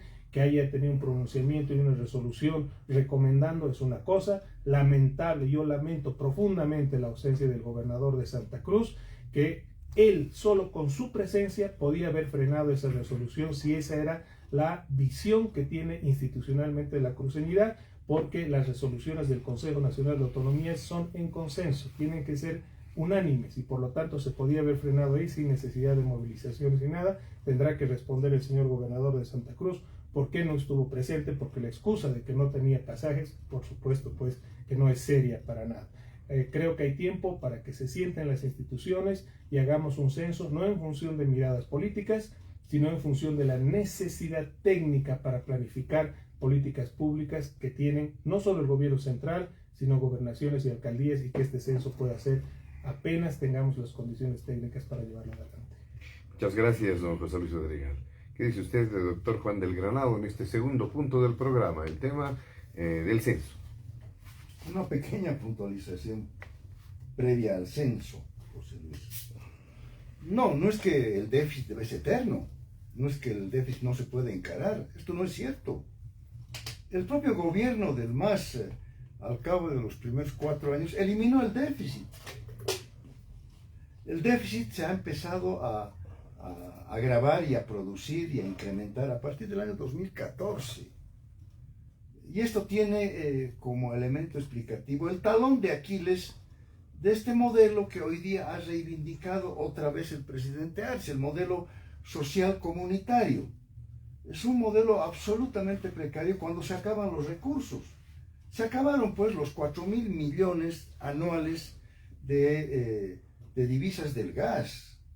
Y ahora, a partir de esa falta de recursos, se está apelando a la deuda interna, se está apelando a los créditos del Banco Central o a la deuda privada externa con los bonos soberanos. Y eso está incrementando pues el déficit fiscal, juntamente con la planta burocrática y todos los otros males propios de un gobierno populista como el que tenemos, ¿no? O sea que no, el tema del déficit no es algo eterno, ni mucho menos. Peor si tenemos un déficit cercano al 10%, o sea, un desbalance en las finanzas públicas de por lo menos 4.000 millones de dólares anuales, ¿no? Esto es lo grave de lo no dicho hoy día en el mensaje, en el discurso presidencial, y que está encubriendo, pues, de manera, yo creo, muy poco responsable, la verdadera realidad del país. Bueno, esa realidad va a estar mucho más encubierta si no hay censo, ¿no? No es que el censo va a dar cuenta de más o menos recursos. No, pues el censo nos va a dar cuenta de cómo han desplegádose las políticas públicas de los distintos gobiernos en estos últimos 10 años, ¿no? El censo el último censo fue del año 2012. Bueno, la primera pregunta que me sugieren que haga es ¿qué ha hecho el INE en estos 10 años? ¿No? Ya, descontémoslo el año de la señora Áñez. Le están echando la culpa a ese año, a esos 11 meses, la debacle que estamos viviendo hoy día. No, lo que tenemos aquí es un INE irresponsable en extremo. ¿Qué han hecho estos 11 años, o estos 10 años, con motivo de las actividades preparatorias del censo? En otros países lo normal es de que el próximo censo se empiece a preparar al día siguiente de concluido el anterior. Esta es la dimensión de las tareas censales. Esta es la importancia que tienen las tareas censales. Y esa postergación al año 2024 va a postergar la radiografía de las políticas públicas que deberían haber incidido durante una década en beneficio del país respecto a salud, respecto a educación, respecto a vivienda, respecto a empleo, que son los datos básicos que se van a levantar con motivo del conteo de la población, con motivo de su ubicación geográfica y urbana o rural, pero sobre todo con motivo del estado de situación de su vivienda y de los servicios básicos. Bueno, entonces, no solamente nos van a ocultar en los discursos presidenciales, sino que nos van a ocultar en los datos fehacientes, que son los únicos que pueden orientar correctamente las políticas públicas. Las políticas públicas están en el aire si no están sustentadas en una línea de base constatable cada 10 años. Bueno, y aquí entonces, no se puede volcar la página tan rápido, no se puede decir, sí, en 2024 ya el decreto no se revisa, no importa que haya paro o no paro en Santa Cruz. No. Acá lo que tenemos es un engaño que hemos sufrido los bolivianos de parte del gobierno. El gobierno nos dijo hasta pocas semanas antes del decreto de postergación que estaba todo avanzado, que estaba todo listo, que la cartografía estaba en viento en popa, que la tecnología estaba siendo ya adquirida, etcétera, etcétera. Nada de esto es cierto. Resulta que la postergación del censo es consecuencia del incumplimiento de cronogramas, o sea, del incumplimiento de responsabilidades, que no es problema de un año, del año del señor Arce, es un problema de los 10 años intercensales que ya se han producido. Bueno, y juntamente con el engaño gubernamental, con la irresponsabilidad del INE, tenemos nomás que dar cuenta de la inconsistencia de nuestros gobernantes subnacionales, ¿no? No solamente está claro la gravísima ausencia del señor Camacho, la culpable ausencia del señor Camacho, la inexplicable ausencia del gobernador Camacho, sino la poca consistencia, ¿no?, de los alcaldes que han concurrido, la poca consistencia de los otros gobernadores. que ni siquiera le han pedido explicación al gobierno respecto al incumplimiento de los cronogramas. ¿Por qué el gobierno plantea que se postergue hasta el año 2024? No porque Ben y Pando le han pedido que tome en cuenta las lluvias. No, lo hace porque no ha cumplido el cronograma y entonces, ¿sobre qué base se ha planteado una fecha diferente? ¿Dónde está el cronograma que con responsabilidades, con hitos, con tareas y con presupuesto nos lleve efectivamente a la operación censal en tal fecha y no en otra? Esto es muy grave. Yo creo que acá tenemos que lamentar el engaño gubernamental, pero también tenemos que lamentar la inconsistencia de gobernadores, alcaldes y rectores, que no han sido hasta ahora capaces de plantearle al gobierno claramente la necesidad de un cronograma que explique el fracaso del anterior y que garantice la realización del censo en los tiempos mínimamente previstos.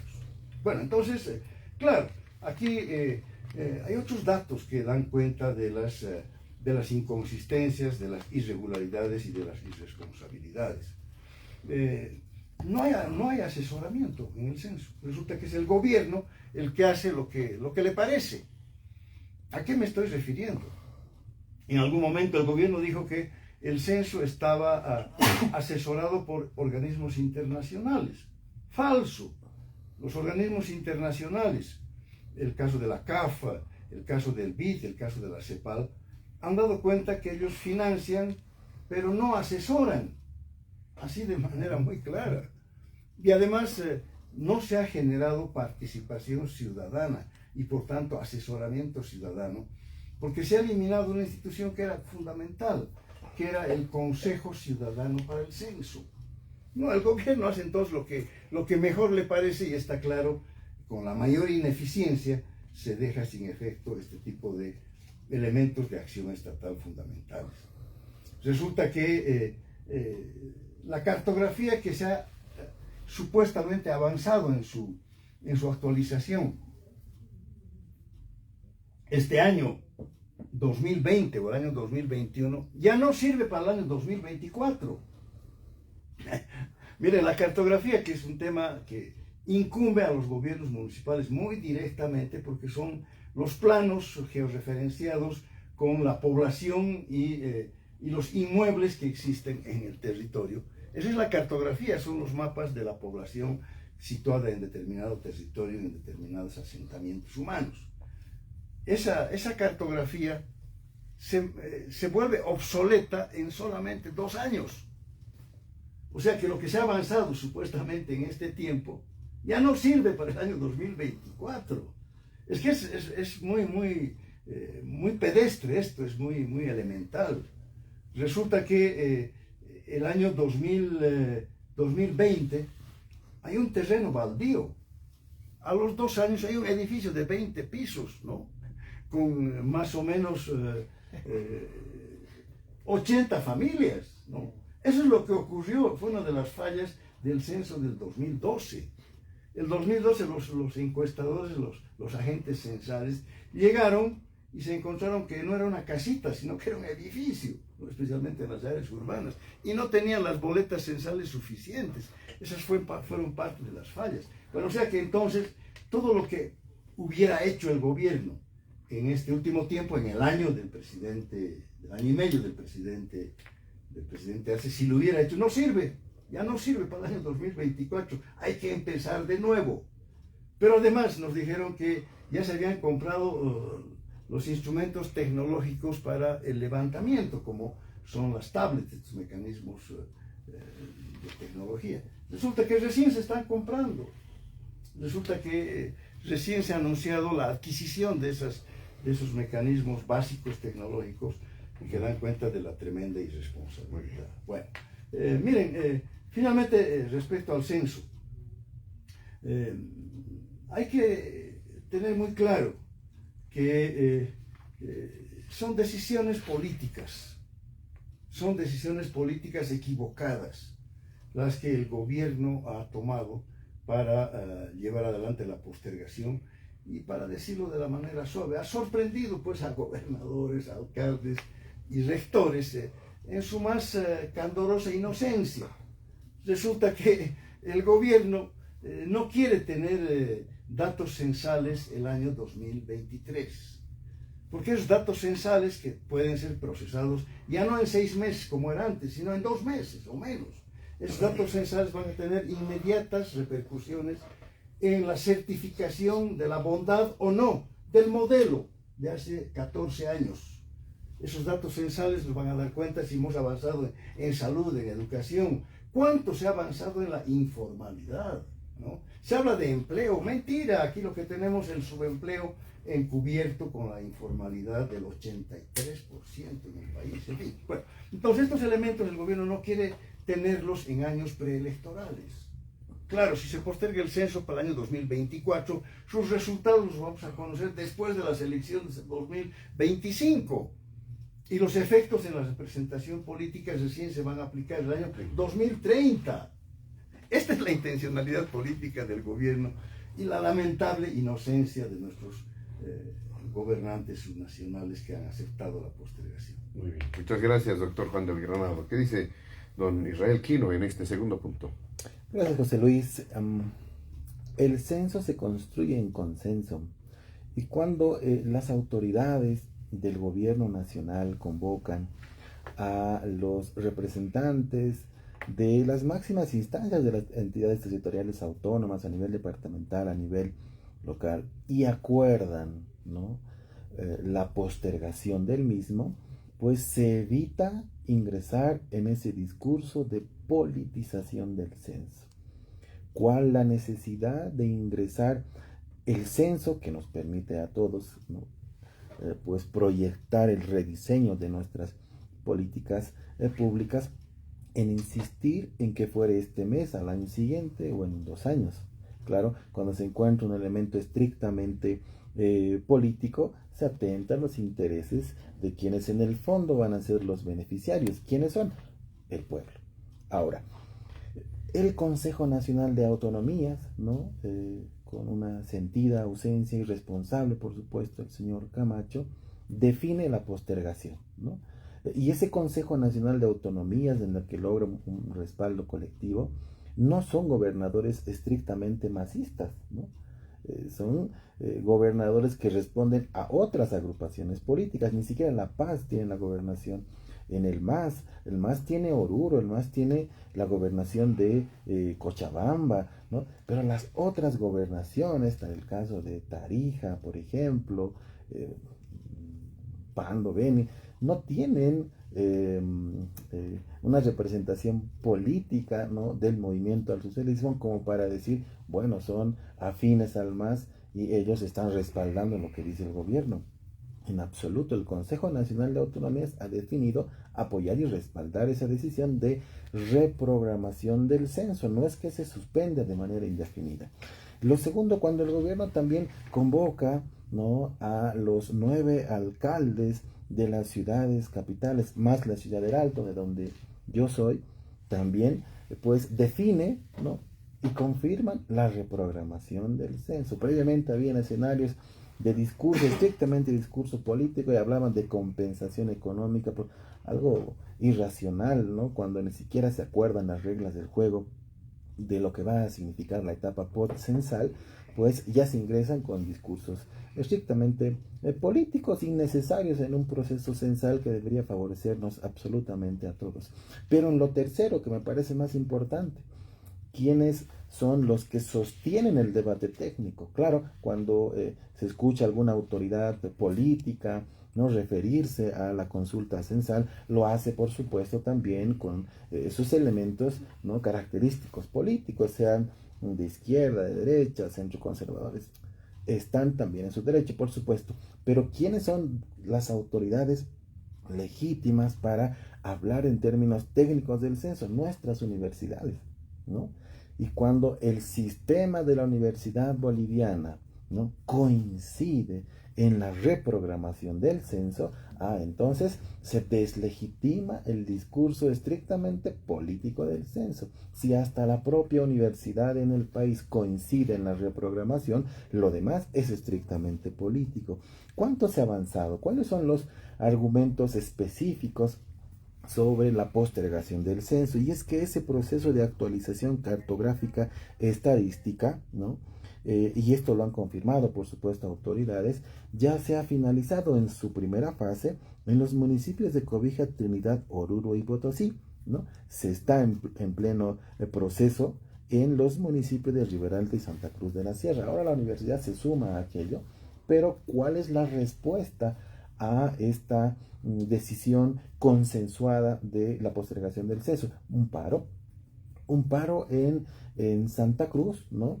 Donde prácticamente ya se advierte que el gobernador y el grupo de pronto de representantes, dirigentes, actores políticos están solos, porque el propio alcalde de la ciudad capital, del municipio de Santa Cruz de la Sierra, le da la espalda a esta medida, ¿no? El rector en un momento ha dudado en apoyar el paro, pero quieren ir a esta medida. De hecho, cuando Santa Cruz en este momento tiene más de 1000 familias afectadas producto de un incendio donde más de 1000 gremialistas están afectados. Por ello, inclusive, tanto el municipio como las autoridades del gobierno nacional han garantizado no solamente la reconstrucción del mercado, sino las facilidades de crédito en cuanto al pago, a las que están pues sujetadas también estas familias. Por ello, creo que todavía insistir en un paro siendo indolentes, no siendo empáticos con quienes viven del día a día, del proceso de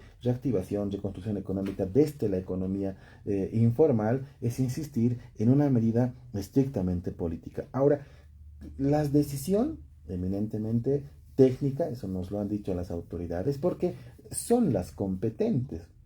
Cuando se escucha decir vamos a un censo departamental, es ingresar en una inconstitucionalidad. La competencia tanto privativa del censo oficial como exclusiva del levantamiento estadístico y validación de resultados es del nivel central del Estado. Los gobiernos subnacionales lo que pueden realizar en razón de su competencia autonómica son encuestas departamentales y municipales. Esa es la permisibilidad que la Constitución pues así les permite, pero no somos los únicos, José Luis, que estamos postergando el censo. 12 países en la región ya han postergado el censo por diferentes razones. 3 de ellos, ¿no?, han inclusive postergado por 2 ocasiones sus censos de población y vivienda: Brasil, Panamá y Chile. En el caso del Brasil, su Instituto Brasileño de Geografía y Estadística, lo que para nosotros es el INE, confirma la postergación. ¿Pero por qué razones? ¿No? Por un tema pandémico y presupuestario. Imaginemos si fuera un tema presupuestario en el país, genera un caos. Si solamente se utilizaría en el país que por efecto de la pandemia vamos a postergar el censo, elementos de hecho político de respuesta a aquello.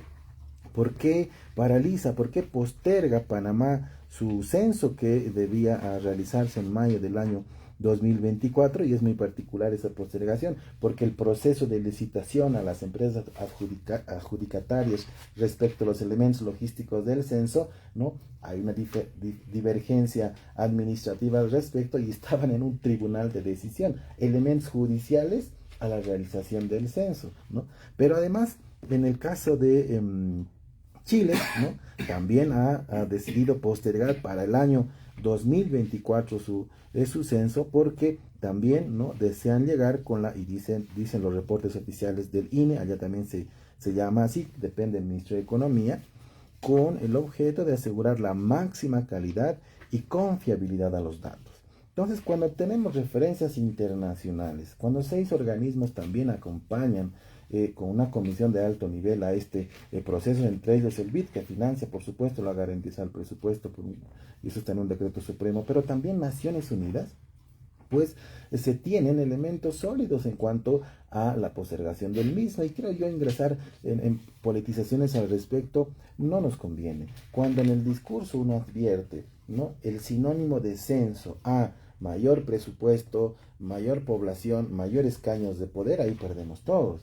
El valor es inestimable de un censo de población y vivienda por los resultados cuantitativos, cualitativos, que nos permiten avisorarnos de una proyección de mediano y largo plazo respecto al rediseño de políticas públicas. Ya en la fase censal seguramente durará entre 2 o 3 días en el país, que va a ser el 2024, pero es un decreto supremo, José Luis, y si los avances técnicos son óptimos y son de pronto oportunos como para adelantar el censo, puede ser en enero, en febrero, en marzo. Es un decreto supremo, es una norma que puede modificarse porque así el órgano ejecutivo lo define, de quien depende la realización de un censo oficial. No está labrado en piedra, ni es que esta es una fecha inamovible en absoluto. Ahora, la fase post-censal, ya en ese momento se podrá debatir en lo que significará ya ese debate respecto al pacto fiscal.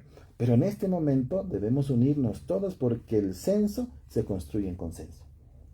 Perfectamente. Le agradecemos a don Israel Quino por completar ya sus criterios en torno a este segundo punto de diálogo en Panamericana. Por la premura del tiempo, estamos a poco de concluir y de cerrar el diálogo en Panamericana de este fin de semana. Tenemos pendiente un punto en la agenda de diálogo, simplemente en tono de reflexión, 1 minuto y medio por participación a 2 minutos, para hacer referencia a, si se quiere, el recuento de sucesos de conflictividad que pueden activar precisamente un escenario bastante complicado en días posteriores en nuestro país, con anuncios de medidas de presión, anuncios de protesta en distintos escenarios, bloqueos, marchas, etc. ¿Será que llegamos a ese escenario? ¿Qué dice usted? Solamente en tono de reflexión, don José Luis Bedregal París, cerrando el programa. Sí, puede conflictuarse más el país porque son reivindicaciones, creo, justas, coherentes. Aquí no hay una conspiración ni acciones de la oposición, ni mucho menos, que reitero no tiene capacidad para la articulación de las mismas. Estamos viendo una justa demanda de las regiones porque hay un censo en una fecha oportuna para poder contar con datos que permitan una adecuada planificación de políticas públicas. Hoy no existen datos en los ministerios, es una pena, pero no hay datos por incapacidad o por falta de transparencia. Y además porque el país necesita una nueva redistribución de los recursos, pero no solo los de coparticipación, que ahora determina el censo, sino del global de los recursos públicos que tienen que ir a las gobernaciones y a las alcaldías para la mejor atención de nuestras vecinas y vecinos en todo el país. Ojalá que lleguemos de manera progresiva, cuando exista voluntad política, a que al menos el 50% de todos los recursos públicos estén en las regiones y se decidan en función de las necesidades.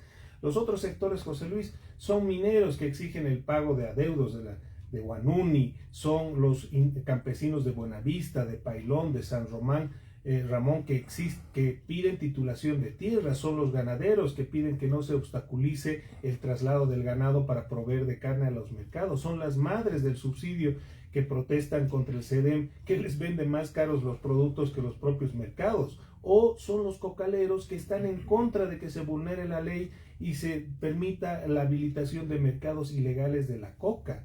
Es decir, esta no es una conspiración política, sino un mal manejo de los conflictos, de las tensiones sociales, de las necesidades de distintos grupos y de sectores que necesitan ser atendidos a partir de una visión de mayor apertura y concertación por parte de la burocracia estatal. He escuchado con mucha preocupación que el gobierno llama a los movimientos sociales para defenderse de estas movilizaciones, o incluso hemos visto que ha sacado grupos de choque para algunas movilizaciones que son un derecho constitucional, y este no es el camino, esta no es la solución.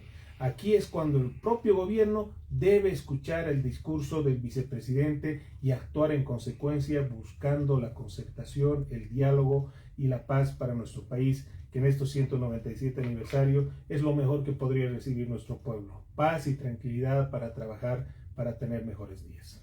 Muy bien, muchas gracias, don José Luis Bedregal. ¿Qué dice el doctor Juan del Granado para cerrar el programa? Bueno, es lamentable que el rosario de conflictos se vaya incrementando, porque, claro, necesitamos los más amplios niveles de concertación para avanzar en la atención de los problemas más de fondo que tiene el país. Sí, hay temas que tienen que ser analizados con mayor detenimiento, el problema de la tierra.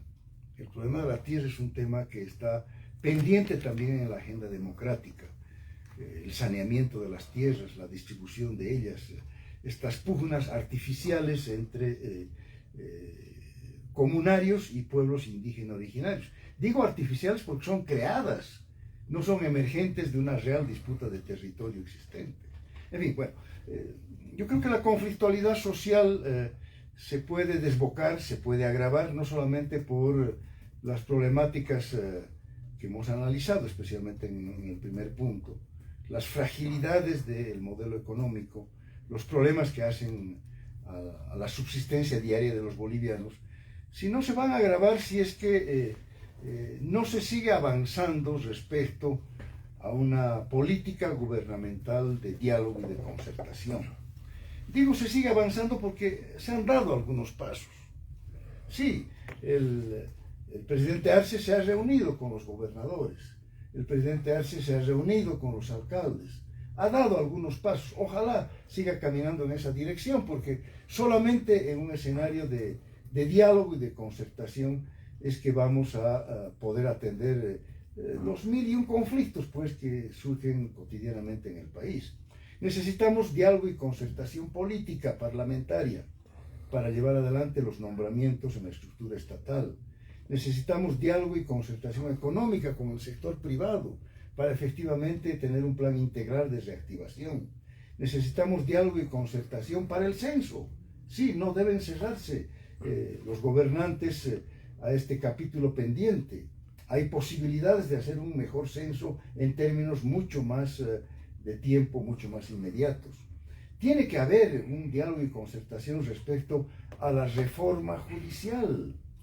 Y a partir de ello, de estos escenarios de diálogo y de concertación, seguramente se disminuirá la conflictualidad y tendremos un escenario mucho más positivo para encarar los problemas de fondo del país, entre el gobierno y la oposición, entre el Estado y la sociedad.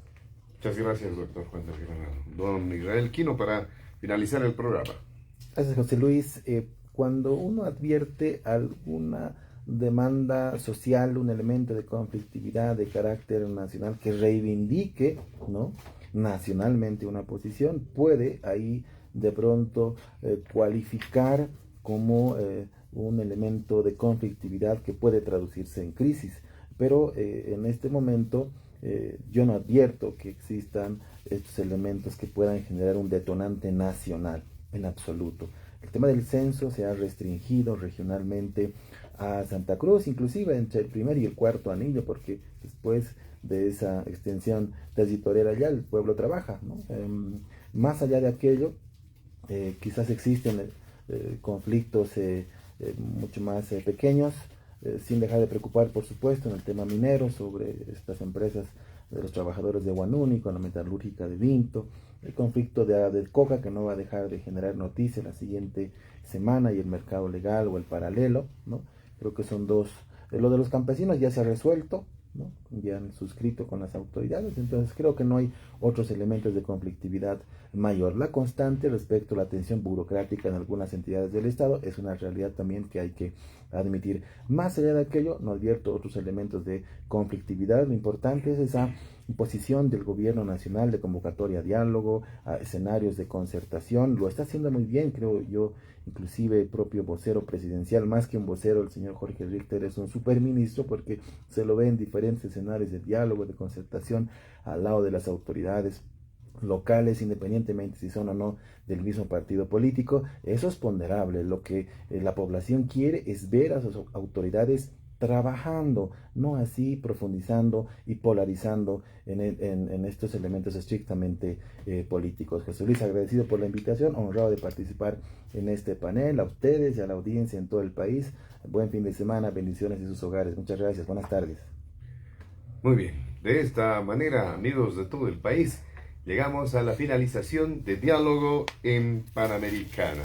Nuestra salutación, nuestro homenaje a nuestra patria Bolivia en estos 197 años de vida independiente, de esa lucha que tuvieron nuestros próceres en contra de la colonia española, que en 1825 lograron sellar precisamente ese levantamiento contra la colonia española. Nuestro homenaje a la patria. Todos hacemos patria, todos y cada uno de los bolivianos, todos los días. Ese es el compromiso también de Panamericana. Agradecemos a nuestros invitados especiales de este fin de semana, al abogado constitucionalista Israel Quino, al coordinador de Sol.bo, don José Luis Bedregal, y también al abogado y exalcalde de La Paz, el doctor Juan del Granado. A nombre de la dirección de Panamericana, la planta ejecutiva y de quien les habla José Luis Flores, el compromiso de que el programa retorna el siguiente fin de semana. Permiso.